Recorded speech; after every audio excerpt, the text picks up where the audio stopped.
सादर करीत आहोत नाटिका हरवलेलं स्वप्न भंगलेली शांतता.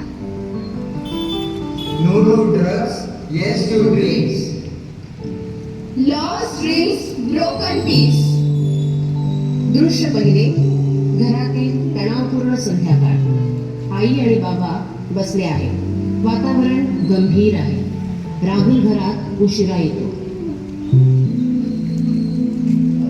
परत उशीर? कुठे होतास एवढा वेळ? शाळा सुटून 3 तास झाले. आई, मी मोठा झालोय आता. प्रत्येक गोष्टीसाठी प्रश्न विचारू नकोस. मोठा झालास म्हणून घरी बोलायचं भान सुटलंय तुझं. शाळेचा रिपोर्ट बघ, सगळ्या विषयात नापास आहेस. राहुल, हे तू काय केलंस? तुला डॉक्टर बनायचं होतं ना? आता काय करशील? मला नाही माहिती. काहीच समजत नाही. काहीच समजत नाही.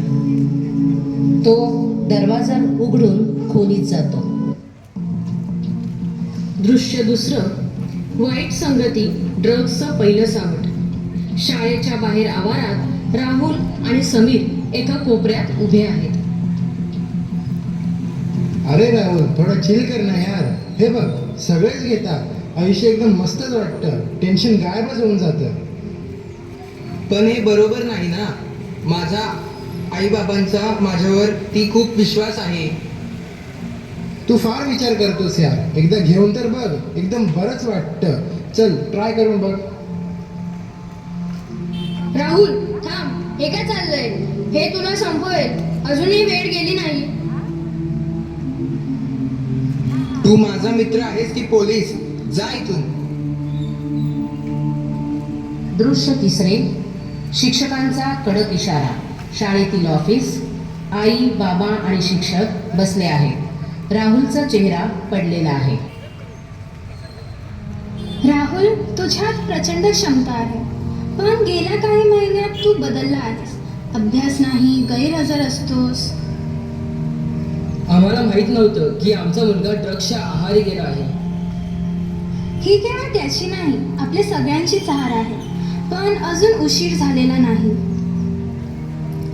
आम्ही त्याला सुधारण्याची संधी देऊ इच्छितो.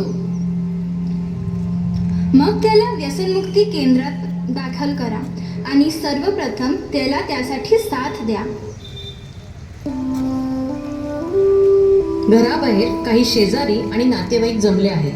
आई बाबा घरात आहेत. लोक फुसफुस करत आहेत. अहो शिंदे काकी, बघा ना, राहुल सारखा मुलगा नशा करतो म्हणे. इतका शहाणा होता. कसं होईल आयुष्य त्याचं? वयाने किती लहान आहे तो. हो ना वहिनी, काय कमी केलं होतं त्याच्या आईबाबांनी? पण संगतीचाच परिणाम. यावर तुमचं काय म्हणणं आहे राम काका? मैं तो कहता हूँ ऐसे बच्चों को सुधार गृह में डाल देना चाहिए. सबकी नाक कटवा के रखी है लड़कों ने. Honestly, I saw it coming. These days children have too much freedom. The parents should have been more strict. Now they are paying the price. अहो, समाजात तोंड दाखवणंही कठीण होईल याच्या आईबाबांसाठी. काय बाय ते एक एक ऐकावं तर नवलच. घरातून आई ऐकते आणि डोळ्यातून अश्रू येतात. बाबा संतापतात. बस करा, आमचा मुलगा आहे तो. चर्चा करत बसण्यापेक्षा अशा गोष्टींपासून मुलं परावृत्त कशी होतील यावर मार्ग काढा. आणि हे जर जमत नसेल तर असं दुसऱ्यांना बोलण्यात वेळ फुकट घालू नका. आज आमच्यावर बोट दाखवत आहे, पण उद्या तुमच्याच मुलाने असं काही केलं तर? शांत होता. दृश्य चौथे. घरात मानसिक तणाव, भावनिक संभाषण. राहुल आणि त्याचे आई बाबा यांच्यातील भावनिक संभाषण. मला माफ करा. मी तुमचं आयुष्य खराब केलंय. माझं स्वप्न हरवलंय. राहुल, तुझं आयुष्य अजून संपलेलं नाही. पण या चुकीतून तू आता धडा घे की आपणच आपल्या पायावर धोंडा मारून घेतो. अरे, तू आमच्यासाठी खूप महत्वाचा आहेस. या नशेतून उद्या तुझ्या जीवाचं काही बरं वाईट झालं तर आम्ही कोणाचं तोंड बघायचं? कसं जगायचं? याचा विचार केला आहेस तू कधी? आम्ही तुझ्यावर प्रेम करतो, पण आता कृती हवी आहे, केवळ पश्चाताप नाही. मी व्यसनमुक्त होईल. शपथ घेतो. आता माझं आयुष्यच माझं उत्तरदायित्व आहे.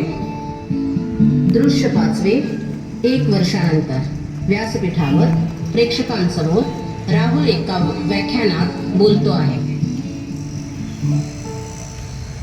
माझ्या एका चुकीमुळे मी वर्ष गमावले.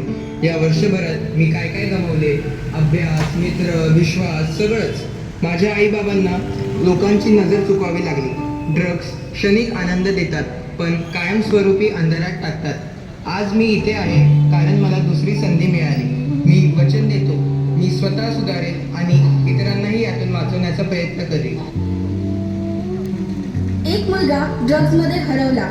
समाज फक्त चूक दाखवतो पण हात पकडून उभं करायला विसरतो. आज जर आपण राहुलला हात दिला नाही तर उद्या समाजाचा अजून एक मुलगा हरवेल. आजच्या या तरुण पिढीला आणि या अशा वाईट सवयींपासून दूर ठेवण्यास आम्ही पोलीस प्रशासन प्रयत्नशील आहोतच, परंतु या सत्कार्यात आपल्या सर्वांच्या सहकार्याची अपेक्षा आहे. आम्ही सदैव आपल्या पाठीशी उभे आहोत. नशा से सिर्फ सेहत नहीं, सपनों और परिवारों को भी बर्बाद कर देता है. युवाओं के लिए जागरूकता, सही मार्गदर्शन और दूसरी कोशिश का मौका जरूरी है.